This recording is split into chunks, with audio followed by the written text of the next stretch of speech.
Kita ke nikel Konawe yang disedot hartanya oleh negara Tiongkok, yang semua ini dibuka jalan besar-besaran oleh pejabat yang ternyata ngakali pemimpin tertinggi. Hal ini sesungguhnya melanggar pasal 33 Undang-Undang Dasar. Sesungguhnya hal ini kita harus ingatkan. Kita ingatkan pelajaran bernegara agar generasi new mind faham bernegara, terutama calon pejabatnya nanti. Jangan terlalu berpolitik cara menjalankan negaranya seperti dalam 20 tahun terakhir. Dalam bernegara ada 7 panji yang harus seimbang diurusinya. 7 pilar tersebut adalah ideologi, politik, ekonomi, sosial, budaya, pertahanan, dan keamanan. Saat ini 80% adalah politik, sisanya ekonomi, sisanya lupa. Kalau boleh dipentingkan, maka sesungguhnya pertahananlah yang harus nomor 1, karena melindungi hajat hidup dan tumpah darah Indonesia itu di departemen ini, di Departemen Pertahanan. Ini kalau Menhannya dan pemimpin tertinggi mengerti bernegara ala negara superpower, maka inilah harusnya yang dikedepankan. Sayang yang sekarang belum menunjukkan hal itu. Pandemi ini masalah kesehatan, iya benar, tapi kalau melumpuhkan ekonomi dan membuat negara lain menyerang kita dengan berita-berita mengerikan tentang COVID di Indonesia,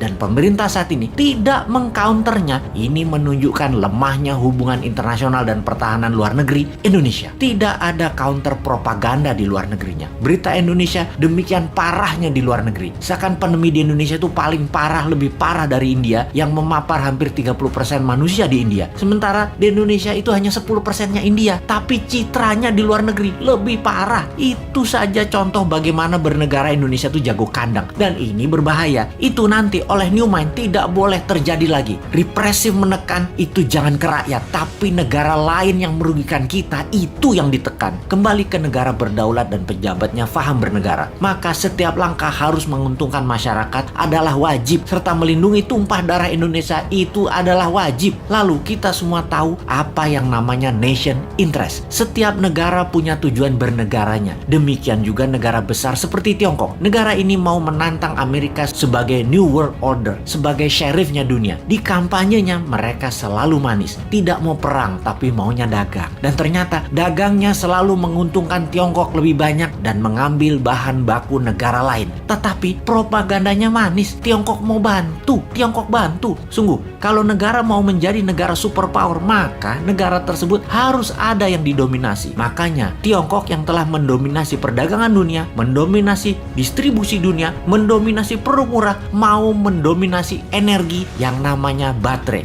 Untuk mendominasi baterai, mereka perlu nikel. Untuk itu, nikel terbesar di dunia hanya ada di Indonesia. Mereka mainkanlah. Pokoknya bagaimana caranya bikin semua orang silau, tak melihat niat jahat tadi, yang terlihat nolong pindah gede-gedean tambang nikel dan pabrik smelter, mengambil secepatnya bahan baku Indonesia mumpung masih berkuasa dan dibukakan jalan. Dijanjikannya Indonesia akan punya pabrik baterai, tapi bahan bakunya dihajar habis dulu sampai habis. 3 tahun lagi rasanya cukup buat mereka hajar habis tambang tersebut dan menjadikan Tiongkok punya cadangan selama 20 tahun ke depan untuk jadi raja baterai dunia. 90% keuntungan nikel adalah kalau dijadikan baterai, dan itu strategi Tiongkok. Sementara kita dapat taiknya Tiongkok. Sudah sejak 4 tahun lalu kita berjuang mengingatkan bahayanya tambang nikel di Sulawesi karena tidak menghasilkan keuntungan apapun buat Indonesia, atau kurang menghasilkan keuntungan buat Indonesia. Buktinya kita masih ngutang bernegaranya. Sementara kalau nikel jadi baterai tanpa asing, maka hutang plus tidak ngutang lagi adalah sebuah kepastian. Oh lupa,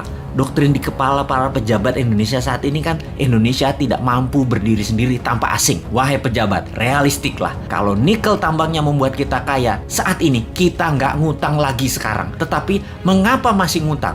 Mengapa masih naikin pajak? Pejabat tertinggi, sadarlah. Pejabat-pejabat tadi berlindung di balik kebaikan Anda. Namun sesungguhnya kebijakan mereka membahayakan Indonesia, anak cucu Anda, dan anak cucu kita.